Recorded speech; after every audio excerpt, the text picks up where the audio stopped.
Vi ska nu gå igenom en av de mest klassiska exemplen på geometrisk sats som kallas för Pythagoras sats.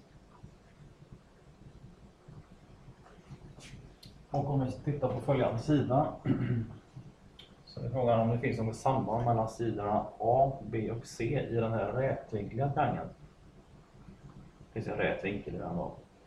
Och de kortaste sidorna i den här triangeln, som vi har betecknat A och B här, de kallas för kateter.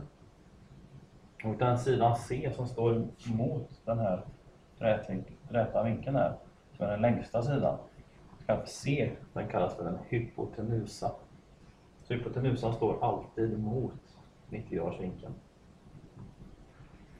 Om vi då bara kikar lite grann på den här triangeln och gör arier med sidan så länge som A här, så får vi ett A-kvadrat på den. Och motsvarande på den här sidan B, så får man den här kvadraten där B-kvadrat. Och så tar man sida C här på hypotenusan och gör en kvadrat på den också. Vi får den där. Ska man studera det där, kanske hitta något samband. Och Pythagoras, han trodde han hade hittat ett fint samband här. Han trodde nämligen att det var så att summan av kvadraterna på kateternas längder, det vill säga A-kvadrat plus B-kvadrat, att de är lika med hypotenusans längd i kvadrat, det vill säga C-kvadrat. Och det hade han helt rätt i. Men han var ju tvungen att bevisa det, som vi vet. Det finns ju över 400 bevis för den här satsen. Vi ska visa ett här. Så påståendet är det så att A-kvadrat och B-kvadrat är lika med C-kvadrat. Och för att bevisa detta då, så har jag gjort 2 stycken identiska rätvinkliga trianglar med sidorna A, B och C. Och sidan C är ju då hypotenusan på A och B-kateternas längder som ni ser på figuren. Och när jag har gjort de här så kommer jag då senare att göra en förlänga den här sidan här så att den är A lång, så är lika lång som den.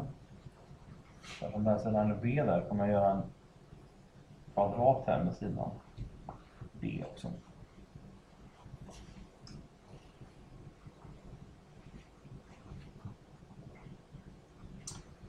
Och gör vi det så kommer det se ut så där.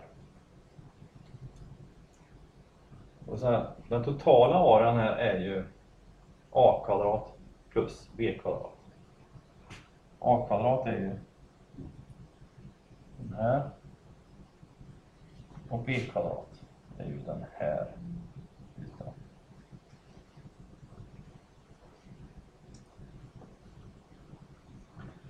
Så den totala arean som vi hade gjort där nu då, A-kvadrat och B-kvadrat, så kan man omforma den här med hjälp av 2 stycken trianglar.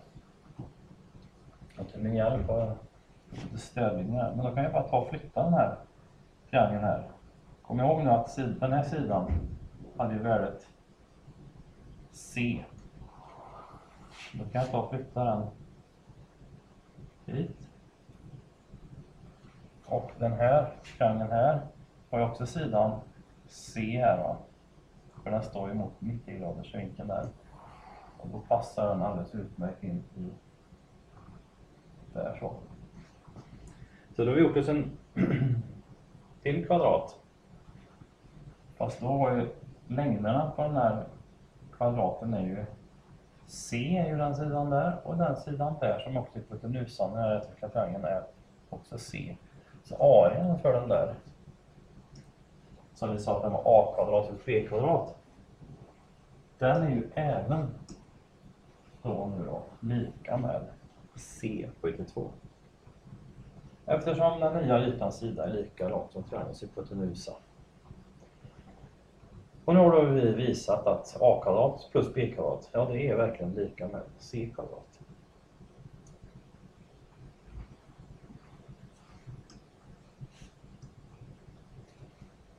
Så våra påståenden som vi hade från början där, som Pythagoras la fram, har vi nu bevisat, och vi ser att arierna på den här kvadraten och den kvadraten, summan med dem är lika med den. Det är det som står där.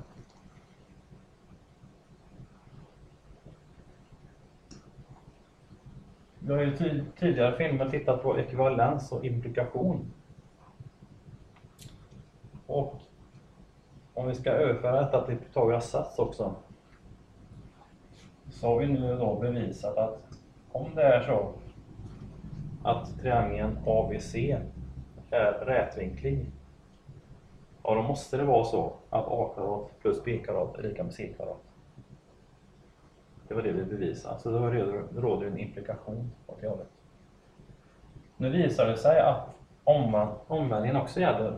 Det vill säga, om det är så att a² plus b², det vill säga summan av kateternas längder i kvadrat, a² plus b², om de är lika med hypotenusans längd i kvadrat, c på yta 2, ja, då är även triangeln rätvinklig.